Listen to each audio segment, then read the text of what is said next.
Whether it's a joystick, a button, a controller, or a keyboard, sometimes you just gotta play a game. Welcome to the Triple Take Podcast. I'm Joseph. I'm Manny. I'm Frank. And on today's episode, we got our first special guest. We all know him as Moementum95. We got... How you doing? I'm Moses. The realest of the real, Moses. What kind of games did you grow up with? Well, I grew up with fighting games. I grew up with party games. And I mean, it's been my favorite since the beginning. So I've played a lot of Pokemon in my day. I never played Pokemon. I love Pokemon. Oh yeah, that's your favorite primarily Pokemon? Yeah, my what? Your favorite's Pokemon. Yeah. But like, I heard you're a beast at Pokemon Puzzle League. Yeah, Pokemon Puzzle League. I sunk hours into that game. How many hours? Enough to give him problems. Enough to, you know. Borderline hermit. Yeah. Oh my goodness. I mean, when it comes to like the games that you per se like helped you like develop into becoming the streamer, what do you think those games were that like made you say, hey, I want to take this into like streaming and stuff like that? Well, I can say that playing a lot of FPSs was there. I had a lot of friends who we linked up together and we played, and in the back of my mind I thought, you know, this is actually pretty good content if it were to be put in that structure. But, you know, after time, people start not necessarily playing together, so then I still wanted to do it, so I figured, you know, why not try? So I played Call of Duty. I got heavy into Rocket League. Rocket League is hard, man. It's hard, but the minute you get into it, it's really good and it's really fun. But the downside of it is excessively competitive. Bro. It's crazy. Who would have thought cars with huge soccer balls would be so competitive? People like sports, and they just added a car to it. Yeah, I mean, That's how it is. I mean, well, see, bro, like I started playing Rocket League, right? I was like, you know, I'm gonna go in here, have fun, do some flips, whatever. Then I saw dudes flying and like passing the ball mid-air. I'm like, you know what? I'm gonna delete this game because I am not built for this. I am not built for this. I think me and Moses played a couple of matches, and like it took me a long freaking time of losing before I actually like started doing like average noob stuff. Like that game is too complicated. Yeah, I can honestly say it's complicated, but if you really, really like the game, you will learn exactly how to do the flips in the air and the mid-air dribbles and spikes and things like that. So. Nah, that's a built diff commitment. Took me about 3.5 hours to score 1 goal. That's not that long. It took me 3.5 hours to catch up to the ball. That's when you gotta hit the boost, brother. Circle. It'd be like that. But for you, I know a big proportion of your like gaming experience was playing Halo. Yes. Oh, that's a shooter. Yes. When I first got the original Xbox, Halo was one of the many games we ended up getting. It was the only FPS for that console. And for me, I played the PlayStation 2 before I played the original Xbox, and the graphical difference just blew my mind, and I loved Halo. I beat the campaign with just me, and then I played it with my mom, and then we started playing it as a family, so we would end up having like family game nights. I think it was like maybe every Fridays or Saturdays.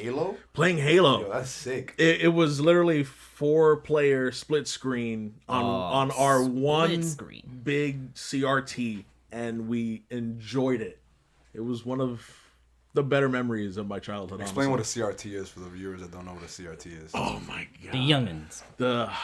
A CRT is a really old TV that, let's say you want to connect an old console to a flat screen, you're not going to get the quality that you would get with a CRT. It was meant for that kind of TV. Yeah.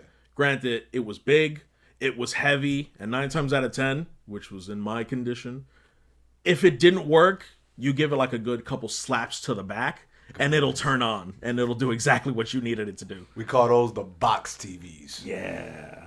Good old analog. The old fashioned. What about you guys? What games growing up did you guys love? So for me, starting out, what really got me hooked was playing on the PS2. The good old PlayStation trio of Sly Cooper, Oh yeah. Ratchet and Clank, Oh huh. Jack and Daxter. Those 3 trilogies, hours upon hours upon hours of a great time. But for me, when I was getting younger, because for me it's a little weird. So the first thing I got exposed to was PlayStation 1, which was Crash Bandicoot. Because my dad used to love playing PlayStation 1 games. But the thing that got me into playing... Your dad played games? My dad played games. Yeah, you wouldn't know, but he actually really loved playing video games. So I played Crash Bandicoot, but the first game I saw someone play ever was probably like my cousin's when I was like 2, but like, I don't remember that. But the first one I remember was in the living room. My father used to play this game on the PlayStation 1. I forgot what it was called, but it was like Mo probably knows what it is. It's like a game where like it starts with slime and you gotta connect the pipes to get to the end. And it's like a tiki guy, and you got to do it within a certain amount of time, or the slime like falls out of the tube.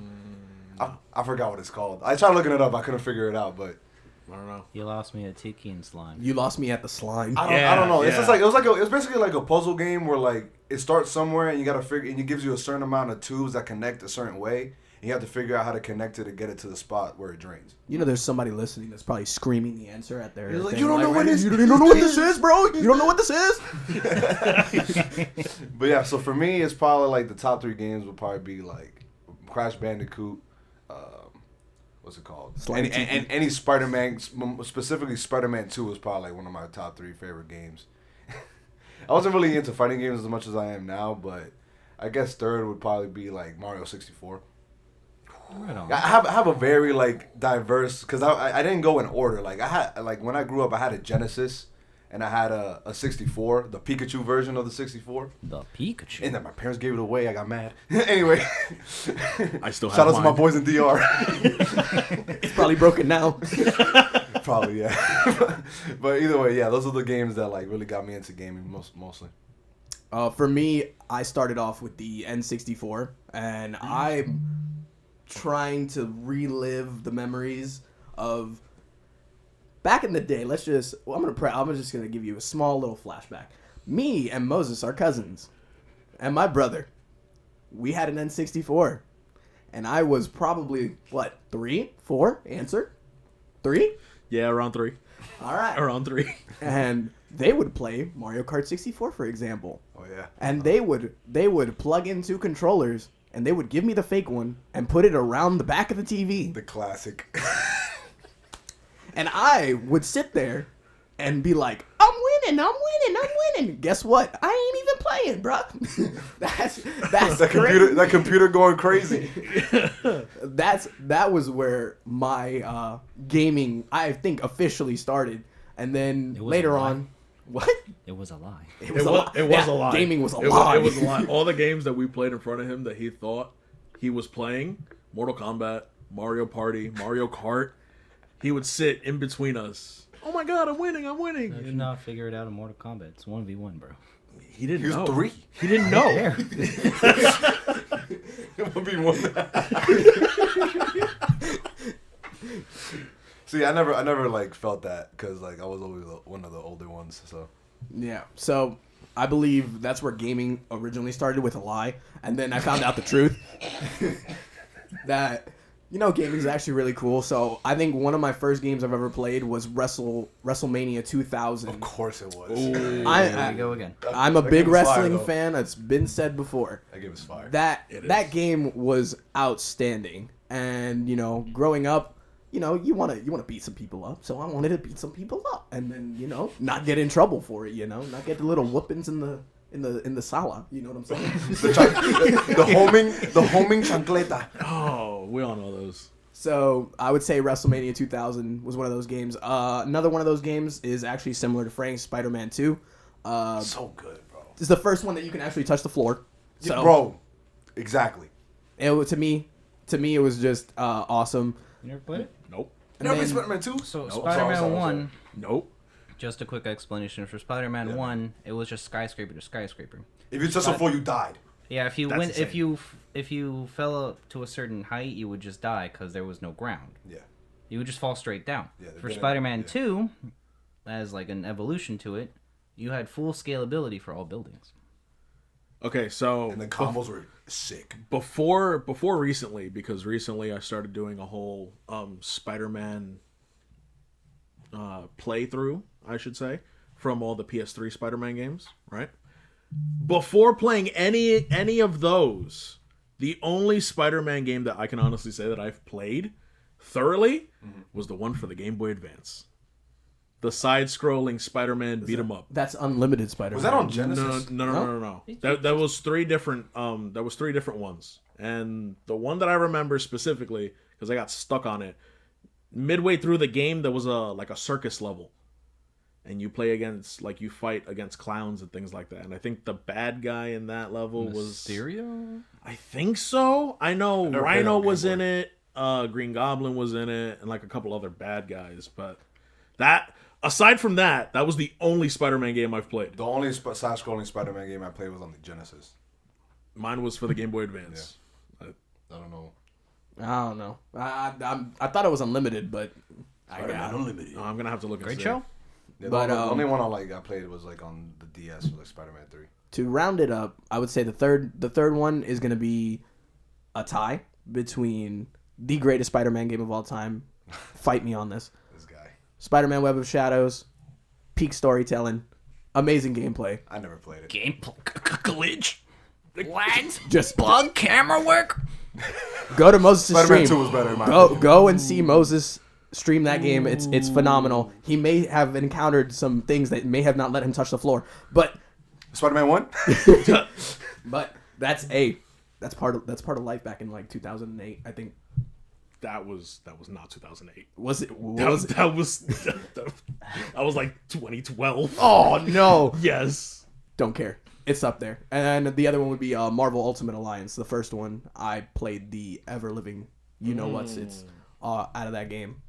I love that game completely from top to bottom. Right on. I've never played them. I wish I played Marvel Alliance, but I never got around to it. I'll play them later. So, Yeah. I guess we could all agree that we got hooked into gaming because of the memories we made playing with our family. Yeah, Or my getting cousins lied and stuff. to by my family. Hey, but you thought though. But you thought. That's how families work. In that moment in time, something changed inside of you, and you loved it.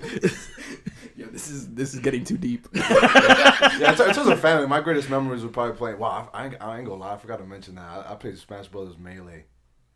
I used to call it Melee. Melee was so good. But I used to call it Smash Brothers. Let's play Smash Brothers Melee. But I used to play Melee with my cousins all the time. But they don't typically make games like they used to anymore. No, yeah. Because back then, at least for because most of my gaming started up with the PS2. Games were $39. Now you got to drop a good $70 just to more or less get a fragment of a product. And then they have it all plotted out to have DLC. Where back then, for instance, you'd get Doom 3 when it came out. Yeah. And people would play the heck out of the game. After the game's done, months later, almost a year, they come out with Doom 3 Resurrection of Evil. No one thought that was coming. Comes out, everyone loves it. I like it when DLC is not necessarily a planned out thing. It's oh, how could we... Surprise. Yeah, how could we extend the longevity of a game that has all this passion and love from the players and the community that it gets base, built yeah. around it, It sucks because I don't want to pay $60 for Black Ops 1 and then drop $15 for all the DLC, 4 packs. That's another way. $15 is cheap, brother. 15 bucks was only the first. Not when you were in middle school. That's Not when you were in middle school.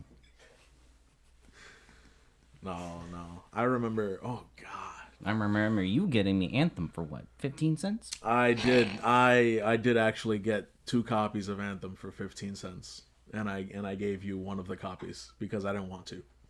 15 cents. He got 15 minutes from me. I ended up getting that from Cybertron, like not even like a month later for like I think $2. I was so excited for that game. How it disappointed me. I never played it though. I heard nothing of the game. I looked at the cover and I was like, "Yo, this looks pretty good." And when I played it, I was like, "This is pretty." Yeah. I'm sorry. You got this, Frank. Stay strong. I could, I can redo that. I got you. Hold on.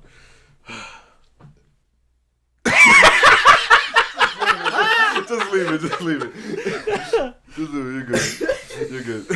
But I was the opposite when it came to Anthem. I heard about it. I was like, this is sick. Didn't get to play it. And then I heard it was bad, and I was like, I believe you. And I just didn't play it. But that's the thing with certain games, like you can't take like all the negative criticism into it, because there are certain games that people say are like, trash, or that, wasn't worth the money or anything like that. And then it turns out that those games are actually like really fun. It's just like maybe some things weren't like, gameplay wise wasn't like compatible or with you or something of that nature. So Well, Anthem was not one of those games. That is true. That's something that applies to Cyberpunk. Yeah, I was just about to say that. well, but Cyberpunk was more of like 2077. Well, they were willing to fix it. Exactly. That's why. Yeah, but I mean, it was more. It just didn't work. It just didn't work. Like I remember when it came out, people had pre-ordered it. Me, trying to play it on day one, and Psych. you just couldn't do anything. You just got hit in the face with the air. with nothing. Just a blank screen. Oh, you're saying driving. Cyberpunk Psych. 20. Bottom of the map. Oh man. Yeah. So, I honestly look at it as like there are some games that that are bad, but I find some good in those games sometimes. So it just depends. But in terms of like the gaming, the way the gaming industry has really like games and franchises have like taken a turn throughout the ages. You say like with the DLC and stuff like that. Like I really think like it's just like a bunch of money grabs. Like you look at like something like Destiny, where like it's a free game, yeah, but then they release all this content for ample amount of money, and then like cosmetics and stuff like that. But they're not like really putting much thought or like emphasis on the things that they're coming out with. It's really just reskins or like the same event over and over again, and like that they keep regurgitating back to the player base, and it's just like people are starting to like really get fed up with it at this point. And when it comes to things like when you look at games before, like I said, we were talking about Mario 64 and Pokemon and stuff like that. Like you got a different experience. Yeah, they were like it's something like Pokemon, you get like a certain regurgitating aspect, but like there was still always a different experience. Like it just stayed the way you loved, but it gave it to you in a different kind of way, right? So when it comes to and they really emphasized on like having fun, like with the game. Like the games were fun. Like they were like, I don't care about making money after this is done. We want to just really please the fans and like give them a good experience. But now it's like they kind of fell away from that, and it just like turned into, oh, how much money can we make off of this? Exactly. Battle passes. Yeah. Honestly, especially with free to play games, Bro. the biggest person out there right now is Fortnite. Yeah, I was literally Fortnite has been doing it for years. They're And the starters. it's crazy how it started off as it wasn't free. Like you needed to buy the game. Yeah. And it had a story mode. Mm-hmm. And a lot of people now who play Fortnite forget the fact that there's actually a story mode, and they just play the free to play. But you're still putting in money for the skins and the battle pass and the V-Bucks, and they decided to honestly forget about the story mode because they were going to expand on it, and was like, people are giving us the money for the battle passes, so why not just change everything? Yeah, because nobody was really buying the story mode. Yeah. Because like the free to play was the online. Yeah. So it's like nobody really wanted to play the story. And like to add to that, it's like when you had when you had like all these games free to play, right? It's like the way I think about it is like, you know, when you have like music and you have album sales, right? Mm-hmm. Like when they had let's say the vinyls. It's like, okay, buy it once, like however many you sold, that's how much money you got off of it. That's how much profit you got. But now you got streaming.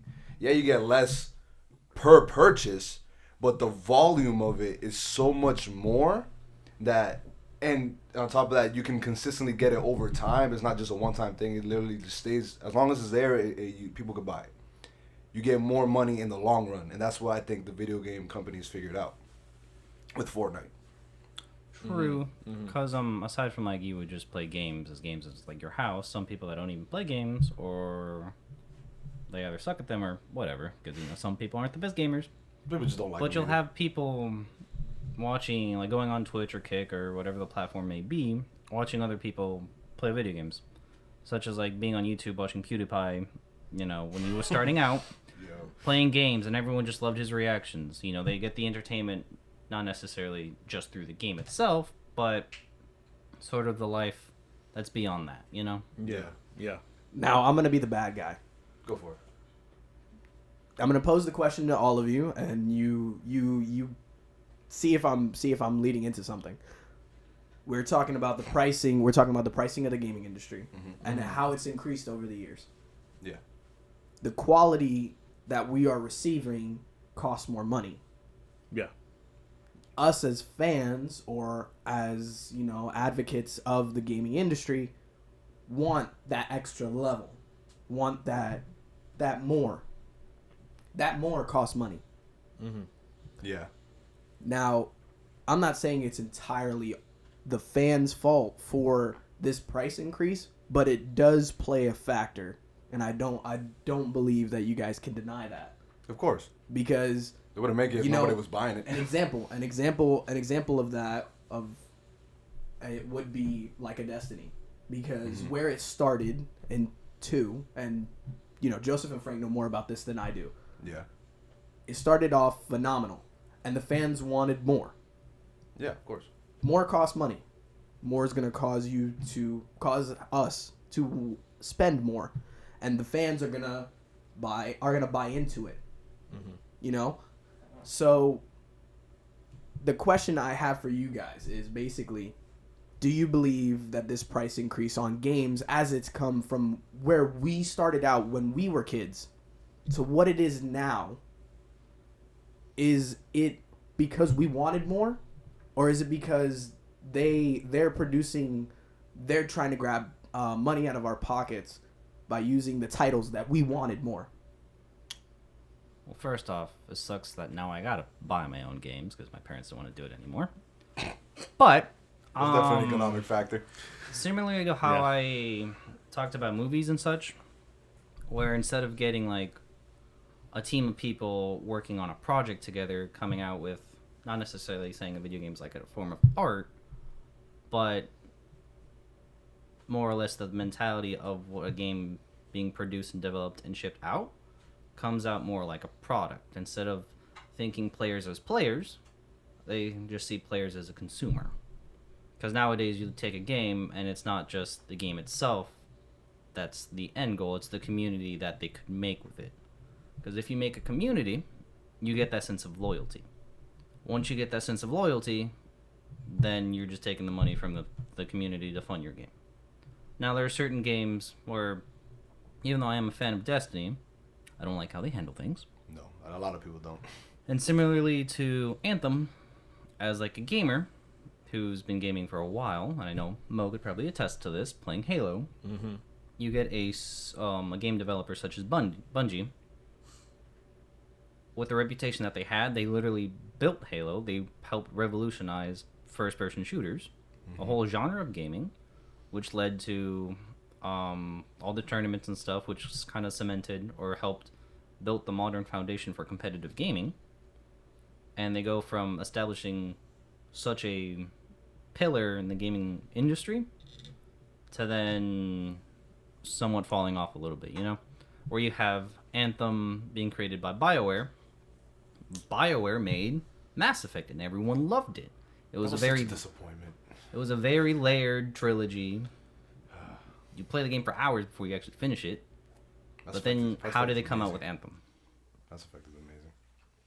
And they were writing, at least for Anthem, BioWare had that whole giant following with making Mass Effect, and then they were trying to push them towards Anthem, and that just fell very, very hard.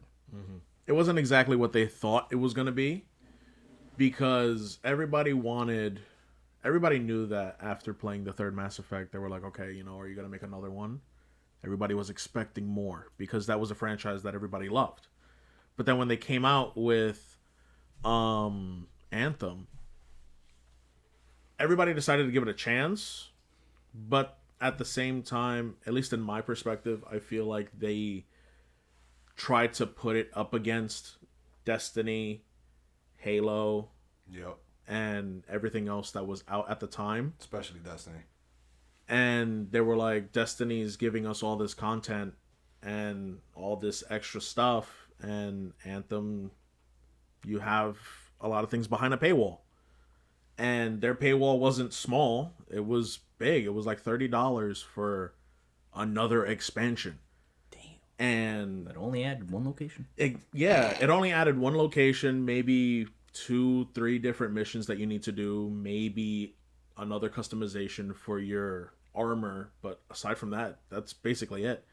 And it plummeted very quickly because everybody noticed that that's the only way that they were actually going to do things. They didn't want to change anything, and they said their game was perfect, but their game wasn't perfect. Wow. And they only make that argument. EA makes that argument with their games with how much money they make.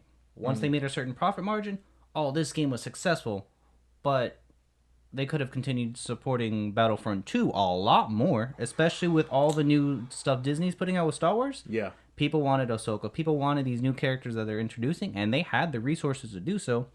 But once they met that profit margin, okay, move on to the next thing, and they completely stopped supporting the game. See, the way I look at it, in terms of like the price changes and stuff, obviously the economic factor is prevalent with like inflation and the way things, the dollar and all that stuff.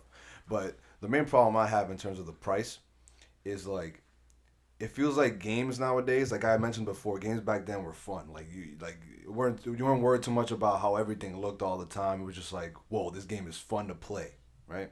Like the stuff I'm doing is fun. But with the games now, I'm not saying they're not fun, but it seems like most of their money is going into making it look good.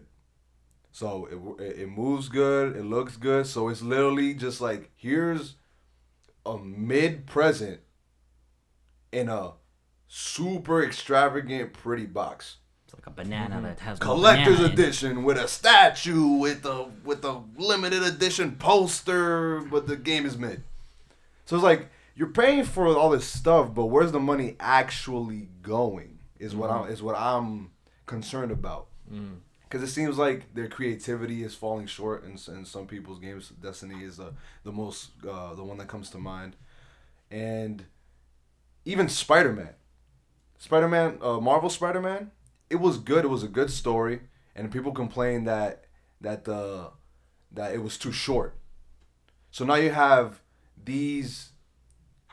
all these different companies and all these different games setting these specific goals and these specific expectations for these gamers. So now they're expecting, okay, this money means this. So now if they don't get the same amount, exactly the same thing, even though the quality, in my opinion, was better, even though it was shorter than most games, like than something like Elden Ring. Like the quality of it, like the story and all that stuff, the quality of the actual story part was prevalent. But Elden Ring, obviously, like most of the money went into the world building, but the lore and all that stuff, you have to figure it out yourself. You know what I'm saying? But when you have something like Spider-Man, it's like a short burst of entertainment. It's like you're watching a TV show versus a movie. Elden Ring is a TV show. Spider-Man is a movie. But you shouldn't expect the same type of quality from something that's completely different. Yeah, that's really the way I look at it. One of the best examples, and I'm sorry, I'm going to relate this back to wrestling again. No, go ahead. Into the wrestling games. What you just said about how they wanted to make it more realistic is literally, you look at somebody who's played wrestling games all their lives. you look at how you take SmackDown. Here Comes the Pain. You used to be able to jump off buildings. You used to be able to go on helicopters.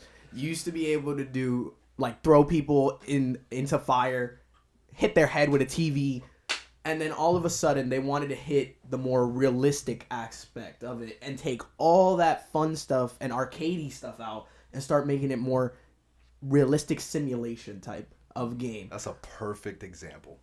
So I 100% agree with that, because now where WWE 2K has it now is starting to get more of that arcade feely back to it, where you can start doing the things like throwing people into a boiler room, stuff like that, you know, because back in the day, I don't know if it's just society, we want to make things more real instead of putting that fun quality aspect to it that we before used to love. The wackiness, you know, obviously there's a little bit too wacky. There's stuff that may get a little bit crazy, like completely unrealistic, but that brings such an element of fun into a video game that it's so lacking nowadays with the games we have now. And I think that also leads to specifically something like, because 2K makes WWE now, right? Yes. Yeah. So with 2K specifically, you have these simulation games, right? I feel like when I think about 2K, I think about NBA 2K, and you saw the shift of, let's say, like 2K14, where like you make this your character and it's like so completely busted 99, make fadeaways from half court, like it's crazy, it's fun, right? You have that, but then they slowly started shifting to like more esports competitive. Mm-hmm. So you have, and I feel like esports competitive gameplay, is specifically with League of Legends. People like the company saw like, whoa, this is a lot. There's a lot of money being made off of this, and it's very, very popular. Like I saw a documentary about League of Legends and how like popular it actually is. Like it's like a sport. Like this is like the soccer of gaming. Like it's insane. FIFA of gaming. No, I'm saying like the way soccer is prevalent and like. He meant FIFA as in like FIFA worldwide, yeah. global. Oh, you mean the actual company, Yeah. not the game? Oh, okay, Yeah, my fault. Yeah, exactly. Then yeah. So it's like they saw that. So these games, just like with Fortnite, with the battle passes and like free to play, you saw them like, oh, let's try esports. This is making money. Because at the end of the day, these are companies that are trying to make the most money, most profit that they can from a product.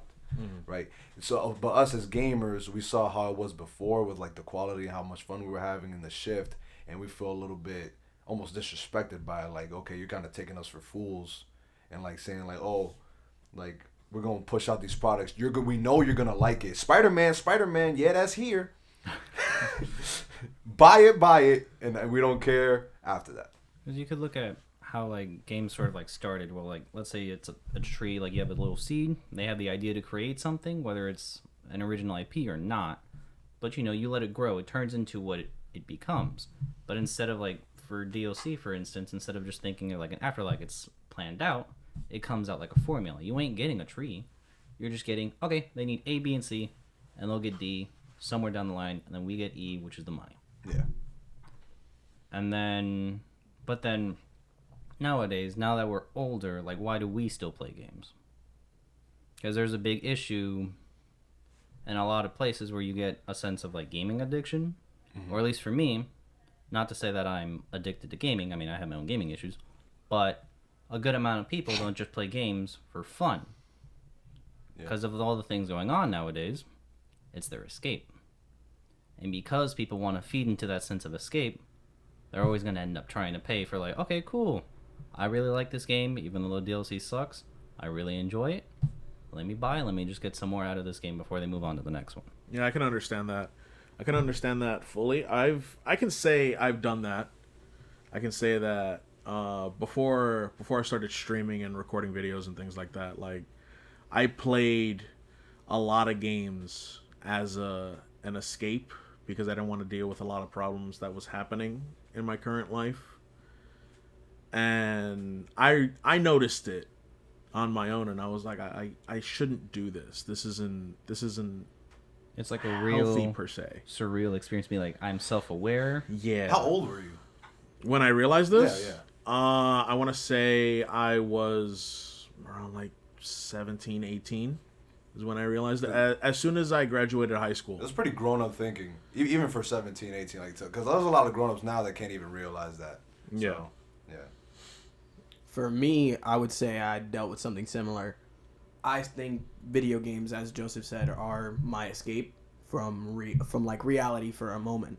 You know, I can do certain things that I can't really do. You know, Like your in a youth video time. game, and that I would not necessarily love. Grand Theft Auto. Whoa! No! I do not want to do that. Time to commit some crimes.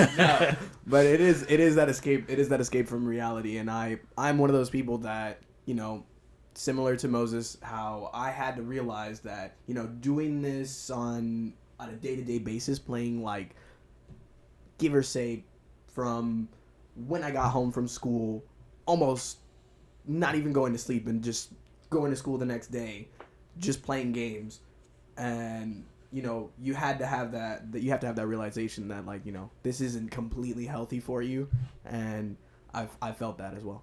Well, I mean, in terms of me, I never really thought about it. I never really was, like, addicted to gaming because I only ever like playing with, like, friends or family. I never really liked playing games by myself.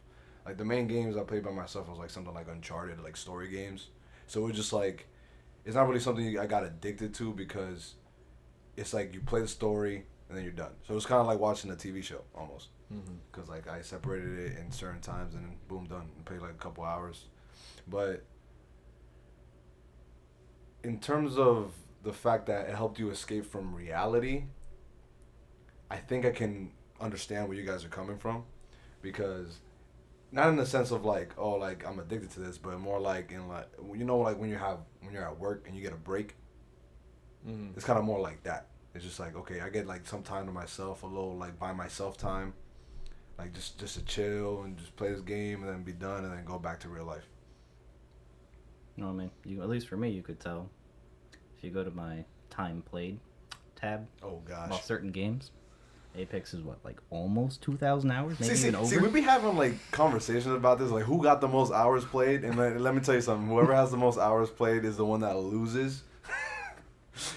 Is the one that loses. But you say Apex, but there's a lot of games you don't play a lot of like differentiating games, so it's like it's mostly in one game. But like let's say like Manny, it has a lot of hours in a lot of different games. I can give you 5 games off the top of my head that have at least like 200 plus hours. Tekken 8 is almost there. It's at, I think it's 158 right now. Checks out regularly. I have Marvel Ultimate Alliance. It's literally just a story game. You just play the story and that's it. And I have over like 372 hours in that game. I've played that, and that campaign is probably, just being realistic, so bad. it's only like maybe 16 hours. It is so long. It is. So that's but didn't keep know in that. mind That's that's insane. only if you're doing the main quest. You know, if you don't do the side stuff. So just putting that out there. It's taking his time, you know, connecting dots. If you don't 100% a game, you're doing it wrong. That's why. That is true. also true. That Especially is if it's true. a story game. Yeah. Like WWE, I have like 300 hours plus in each one of them, and they come out yearly. MLB, I recently stopped playing that, but I had like 563 hours in that every year. But that's not just you though. That's also your dad. Yeah, but like that half of that is me. So like 2 halves? That's You mean 2/3? no, half. I'm gonna say half. I'm gonna say like 250 is me.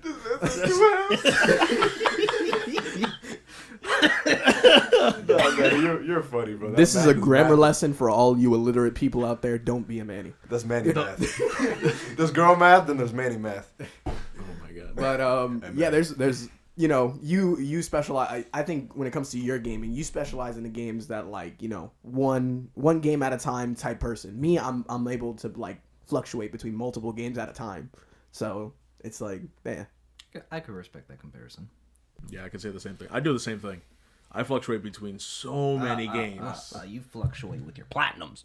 Yeah, that's something that I've noticed to happen with me recently, playing playing my games, I noticed that, especially on PlayStation, I'm kind of platinum hunting now, and I will sink hours into games. You're not addicted to gaming. You're addicted to platinum. Yeah. I could say right now I'm a trophy.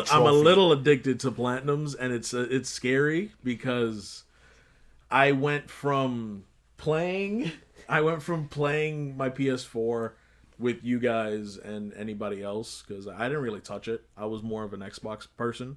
Yeah.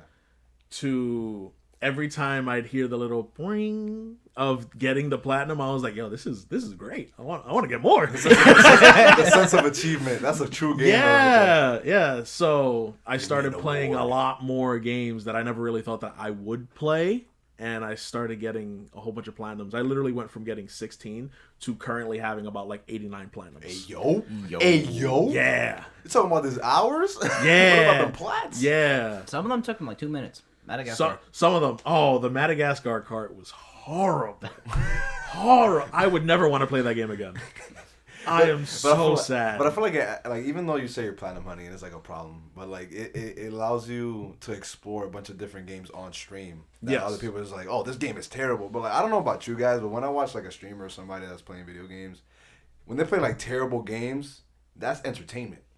Yes. Yes. Because have you ever seen that one game where it's like they're cavemen, and it's like I think it's on PC. The Geico commercial? No. They're like, but they're on this. They're on this island. They're on this island, and like you could ride a tiger. But like, hold on. Yo, wait, let me finish. Yo, then he woke up, bro. That's crazy. But the thing is, like, the game was so glitchy. Like, he could ride a tiger, but then there's some points where like he would disconnect from the tiger, and he would just fly. So he's riding the tiger in the sky with no tiger. In the back of my mind, I thought you were gonna say he was just riding a tiger, and then all of a sudden it turned into a horse. That's how messed up the game was, and then all of a sudden he was just on a mountain. It was like an acid trip in the game, right? Or they got this other game where like this dude's like a frog, and you gotta like your limbs can extend and they can fly. But like when it's like the physics from Octodad. Yes, exactly. Yeah. So it would do that, but like every time you would die, it would make like a crazy loud sound. So it would just be like a fat boom every time you died, and it was just terrible. Like me watching that because it was funny because I saw their reactions. They're playing with their friends, and this is what we see Mo doing now. We're like playing Let Dead. What is it? You mean Back for Blood? Yeah, I mean Back for Blood. So I really like the clips that you did with Joseph and your brother. Yeah. It was really funny, you know. It really entertained me, and I think that's how bad games could really shed light on entertainment and like really having fun with games. For real. Now, Mo. For the things that because now with you having all those clips and content that you're editing on the side, where did you really like take off with streaming? Like, how's your come up story like? So, like I said earlier, I really wanted to stream. I've always had that in the back of my mind. I started a long time ago. It was a long time ago. But I chose not to start on Twitch because everybody said that it was really hard to come up on Twitch. It was hard to build a base. So at the time, I decided to stream on... what's it called? Bing? No, not Bing. Mixer. No, before Mixer. Beam. Beam. I'll say Bing is the search No, engine. no. It was there's a correlation to it. That's why. Okay. So I streamed on Beam. Beam. Okay. Yeah, and then Beam got bought out by another company, became Mixer. While I was on Mixer, that's when I played a whole bunch of Roblox. That's when I played a whole bunch of... Not Roblox. Yeah, honestly, and the only reason why I played Roblox is because my friend at the time that I was playing with, we made it entertaining within each other. It wasn't because of the fact that it was just a blocky game. We actually enjoyed the stuff that we were doing. Yeah, the tycoons. That was one of the things. Yeah, not typhoons. That was one of the things that we played. And me playing that, I ended up getting, I want to say, maybe 500 people actually following me. That's actually really good. That's yeah, really good. just off of Roblox. And then I started playing other games, and I got into Rocket League. And that's when Beam turned into Mixer. because Well, they got bought out. With the transition to Rocket League? Yeah, Oh, with okay. that transition to Rocket League, they ended up getting bought out by another company, became Mixer, and I was like, okay, let me just try something. Let me try a new game. Why not? I played Rocket League, and a whole bunch more people ended up following me. I ended up passing 1,000 followers. I was like, yo, this is great. Yeah. I'm loving this. That This dopamine, is they're like, wow, people are yeah. following It was good. it was a strong dopamine hit, and I was like, okay, cool. We're gonna do great. The cult of Mo. Yeah, essentially. Whoa.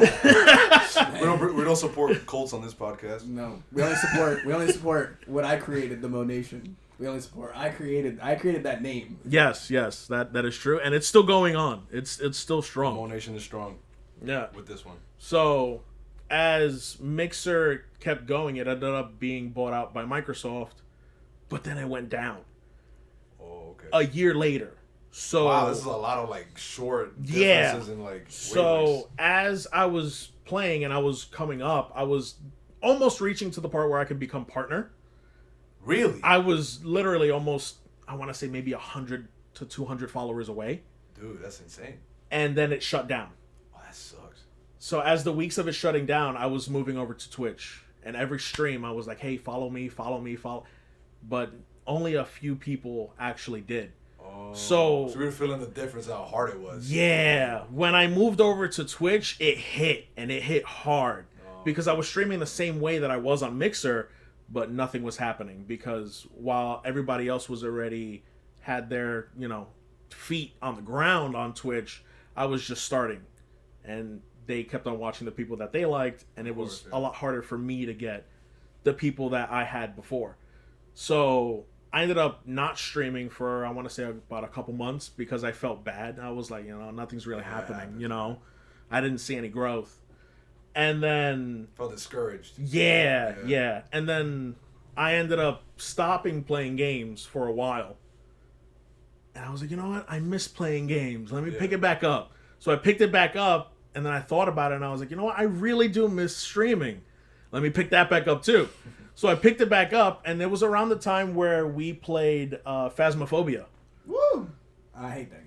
That game. Played it once, never will play it again. I remember that stream before I fell asleep. One day, Mo will release the goated clips of Frank and Phasmophobia. What do you mean? What do you mean? Goated staying in the truck? That's not goated. It was before the game even started. That's how goated I am. All right? The goated guess. Spinning. There was the goated guess I made that it was a demon.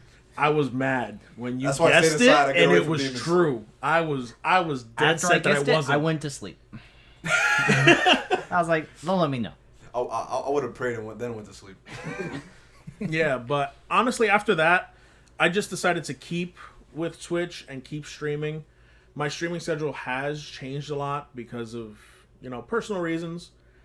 But life happens. yeah, life happens. But at least right now, so far, I'm little, but I'm still hitting as best as I can. I play Back 4 Blood, Dead by Daylight, Call of Duty, and it don't matter which one it is. I play literally all of them. I was playing Ghost the other day. Man, Call of Duty Ghost is so awesome. People still love it. Honey Badger is the best gun. People still love it, and they'll come back for things like that. And as they were saying about earlier about me playing bad games, I end up playing bad games on there because people love seeing really bad games. Yeah. And the reactions and things like that. And I'm not a very calm, stoic person. I'm very animated, especially when I get angry, especially when I get hyped over something. I have people in the background telling me to shut up and keep quiet and relax. But it's okay. One of those people might be here. It's okay because honestly, it brings out good content, and Yeah. I take it and I make like little clips and little videos, and people end up liking it, and it's things I like. I mean, it makes you more personable, but this is a human being doing this, and I relate to him. Yeah. You know what I'm saying? Like, this is how I am when I play games. It's like you wanted to make it feel like, like you're streaming with a friend that's like you're having fun with him. You know what I'm saying? Yeah. That's the goal for sure. So, if I may ask one question, what is the motivation to continue to do streaming? What motivates you to say, hey, I want to put this out there for everyone? Honestly, I know it's gonna sound Cliche. Yeah, in a way, it's gonna sound fine, like man, it. as long as it's the truth. But for me, it's in my head. It's a personal thing. Like I need to beat the fact that I had 1,000 followers. I need to. I want to beat what I had because that's not me anymore. 'Cause you did it. I need to make new. You know. You did it before, and you know you could do it again. Oh yeah, I know for a fact I can do it again. What do you mean by beat? Like be better, or like because of having more followers, or just like put that in the past and let it be in the past? Like both. Okay. Both. I wanna have more followers, but at the same time, I wanna, at least to me, I wanna prove to myself that I don't need to, I was gonna say follow. I don't need to play specific games that everybody else wants people to play. Or like the popular, like like the popular games that are like right now. Yeah, I know. What you mean. I don't want to play those games, not because it's something that I don't want to do, not because I don't got the funds to do it, but it's not what I want to do right now. I don't want to force myself to play a game that I don't want to play. Okay. If I feel like I want to play that game, I'll play it. But right now I want to play these. And I'm enjoying my time with these. And people are coming by, people are saying things, people are redeeming things in my chat, and people like it. So why should I change myself? Because it might end up boosting me up further. Dude, I don't think you should compromise like your values and like what you think you should do. And like, because the main thing, like you said, like you want it to be like a friend, and you're not gonna be having fun if you're playing things you feel like you have to play. Yeah. So it's like when you go on, when you say you're kind of like all over the place or whatever you feel like playing, I think that's a good thing, because like when you got all these streamers playing the same games, and people are like, all right, like I'm kind of tired of like seeing the same things, so they get a refreshing experience with you. So I think that's a really good way to go about it. It's almost similar to, at least when it comes to this podcast and how I see it, as in I think we step outside the norm, because we are a podcast where genuinely I got the inspiration from you to not be so one-dimensional and be multi-dimensional in the sense of like we're not focused on just one thing. We're gonna be all around, and we're gonna talk about movies, anime. We're gonna talk about gaming, how we're doing right now, and that I believe is the best like content, is when you're completely creative and you're hitting all the marks instead of just being so focused on the hottest thing going. Yeah, what's popping? Step outside the comfort zone. Don't be like everybody else. It's like I love that. An oasis outside of the algorithm. Basically. Because you won't, which I hate, where like I love content creators because they're enjoying what they're doing, but eventually which sucks that a lot of them will reach a certain level where that becomes their full-time thing. Yeah. And because it becomes their full-time thing, like that's literally their life. And in order to, because obviously no one wants to backtrack, that eventually, which happens to a lot of people, they have to conform to either the algorithm or the demands of the people, their followers, instead of just having themselves be that like their own like figurehead per se, where that figurehead becomes a mask that they just have to do what they got to do just to make sure they keep that following instead of just being themselves. Yeah. I feel agree. that pressure. Mm-hmm. Yeah, and that's why I didn't want to do that. That's why I don't want to stick to one game. I noticed that when I played Roblox, I had a whole bunch of people following me because I was playing Roblox. Same thing with Rocket League. I had a whole bunch of people following me because I played Rocket League, and yeah, I was good at the games. I was, I believe I became platinum. I didn't go diamond, but I played. I was ranked platinum. That's pretty good. It is pretty good, and it's really hard to get up me. there. Like that's a lot of skill. I thought you were talking about trophies. I was like, there's a diamond trophy? No. No. Different level. But like it's hard to get up there. But then you also get people that are like, oh, I want to play with you because you're playing the game. Okay, cool. You can play with me. That's fine. But I don't want to continuously just play one game, because then, let's say, I do blow up one day, right? And everybody follows me because of that one game. Yes. And then if I play another game, the viewership is going to dip down. Yep. Because, I'm not used to you playing this game. Why are you playing this game? Go back to playing that game. We liked you when you were playing that game. I don't want that. I would rather actually show you how I am and what I play, instead of be fake in a way and force myself to play a game that maybe in that moment I don't want to play. Yeah. And that's me putting in 2, 4, 8 hours of me playing a game that I'm not in the mood for. And you'll see it in my gameplay. Because that's how I am. And it's very transparent. Yeah. Like there's times that when I want to stream, I say it. Okay, I want to stream. Yeah, I'm going to stream when I come home. Cool. But then maybe something happens, it changes my mood, and instantly it's like I don't want to show other people how I'm feeling right now. I would rather be real and not be like, all right guys, yeah, so this is what's going to happen. We're going to play this and I don't know how long I'm going to do. No. I'd rather be happy in front of you guys. You know what I mean? This is my mood. This is how I am. This is what I'm gonna put out there. Yeah, you want people to watch you for you, not for the game. Exactly. Yeah, I can understand that because that's the only thing that's gonna stay consistent. Exactly. I think there's more longevity that way. So, with your experience and such, how would you give us advice in terms of us starting out a podcast? We're only a few episodes in, but we're starting out. Yeah. How, like, what did you do to grow your community, and what could we glean off from you?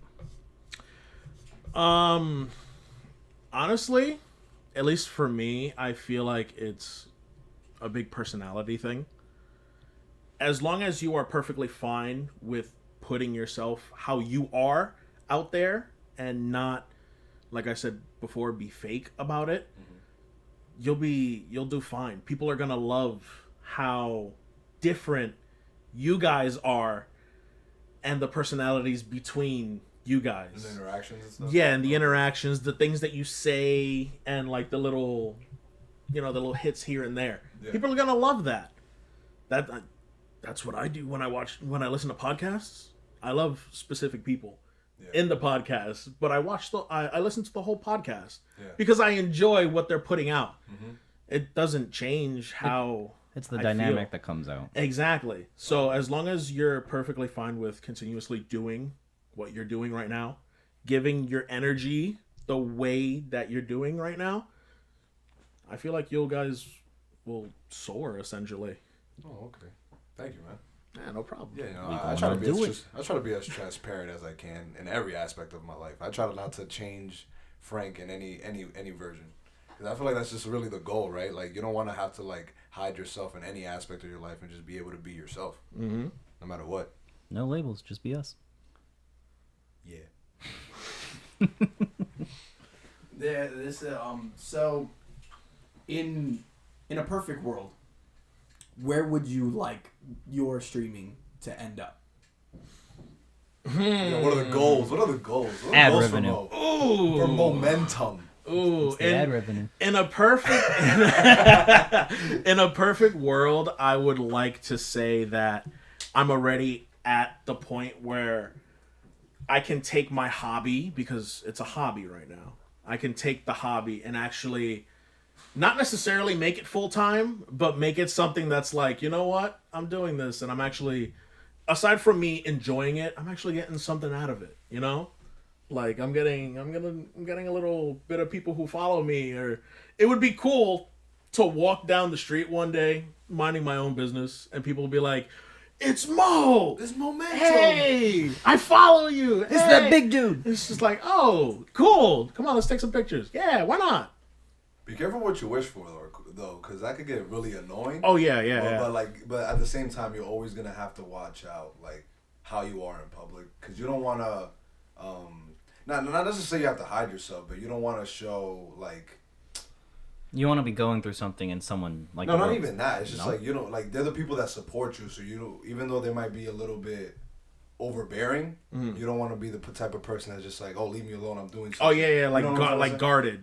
Yeah, guard. You know what I'm saying? Like like even if you are doing something, you'd rather be alone. You gotta like always keep it in mind. Like you can't just blow up. No matter what you're going through, you gotta like take it easy, take a step. Yeah, but that also ties in with how your personality is. Yeah, for sure. If you're somebody who's like very poppy and poppy. Yeah, honestly, like somebody who's very poppy and somebody will walk up to you and be like, "Oh, hey, is that?" And then you just go off. When Bad Bunny throw the phone. Yeah, like no, that's That's not how I am. No, that's ridiculous. Yeah. Yeah. But It's very similar. It's very similar to what, at least for me, I see us as podcast, as we bring this podcast up. Very, very similar to what I would want is I just want our opinions. I feel like our opinions and the perspectives that we have, I feel so many people have told me, and as well as I know for you, that you were like almost made to do something, to spread your opinion, to show this personality to the rest of the world, and show that different perspective. Mm-hmm. And that's what I would love for this podcast in the perfect world to be, is that we are all, the three of us, and even the guests that have come along the way. For sure. That there's another perspective out there, and that, yes, sometimes you may not agree with some of the hot takes that either myself, Joseph, or Frank. But that's the point. You're different from us. But that's what we want you to see, is that other perspective, and that we want you to come argue with us. Prove us wrong. Prove us wrong. Show us your perspective. Square up. Okay, no square up. No circle down. Relax. But at least, engage in that conversation, have that like with the audience to say, hey, you see us, like, if we ever reach that point to, like, if you see us, have that conversation with us. We're personable people. We're very outgoing, and that's where I would love to see the podcast go, and that's where I'd love to see you go as well. And, like, I would like to add, like, I know you said that this is, like, your hobby right now, but I can tell that you're a person that really wants to do this. Like, if you could make this your only thing, this was what you would make. Oh, definitely. Right? So, definitely. I think, like, I don't know if you've already been like this with because I know, like, there was a time, like, you didn't really want to, like, stream no more, and, like, you were kind of feeling down, like you said, and then you got back into it.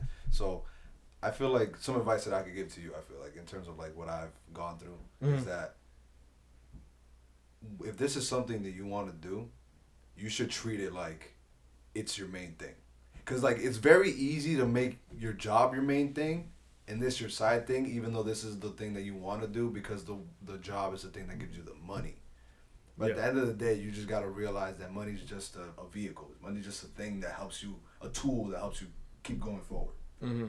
So if you're willing to make that mental note of, like, this is the main thing, and your job is the thing that's supporting that, that's when you'll start growing even more, for sure. Yeah, I appreciate that. I can't wait till the day comes where eventually you can quit your day job, and this becomes True momentum. True momentum. Because even though you had lost traction Inertial before, you literally got the momentum going right now. Yeah. You're learning editing. You're learning how to use all the effects. You're investing in the equipment. Mm-hmm. You're getting everything that you need, and you're putting in the work. Yes. Hell, you're even editing on the clock. Yes. You're putting in the work. Yes, that is very true. Yeah, and that's another thing. You're willing to do the things that most people don't want to do to make your dream a reality, to make your goals something that you can achieve, and that's respectful. Yeah. And within reason, you're making the sacrifices to push towards your goal. Grammar. Yeah, I am, and thanks to a lot of people, specifically, my lovely girlfriend and family and friends, a lot of people have told me that I should take my streams and cut them up and make videos and things like that. And I put it in the back of my mind, because I was like, I know how to do it, because I did a little TV production when I was in high school. I know how to work around, the editing, but I don't really know how, to essentially dial it in and do it. So little by little, I ended up learning, thanks to Joseph over here. And I have to say it because it's true. I learned a lot from YouTube. I looked at YouTube University, man. I'll tell you. Hey, me too. Hey, brother. I'm still on track to get my bachelor's from YouTube University. So. And it's ridiculous the amount of information that you can actually learn from YouTube. Especially technological information. Yeah, and with video editing and even Photoshop, because I didn't really know how to use Photoshop, but now I know. It's difficult at first, man. It really Oh yeah, it was very difficult, but now I can edit thumbnails and things like that. Just find a really way to do easy. it. Yeah, exactly. You just gotta get used to it. Yeah, so now that I have the capability of doing that, now it's like, okay, if I put this aside, I know for a fact I'm not going to go anywhere with this, and this is essentially just going to stay a hobby, and I'm not going to go anywhere. So I figured I have the extra time. Let me put in the extra effort to actually do this and push myself forward and see how far I can actually get with this. See, you already have the right mentality. I didn't need to say nothing. All right. Well, to wrap it all up, Moses, where can we find you? You can find me on Twitch, YouTube, Instagram, and TikTok. Discord. And Discord too.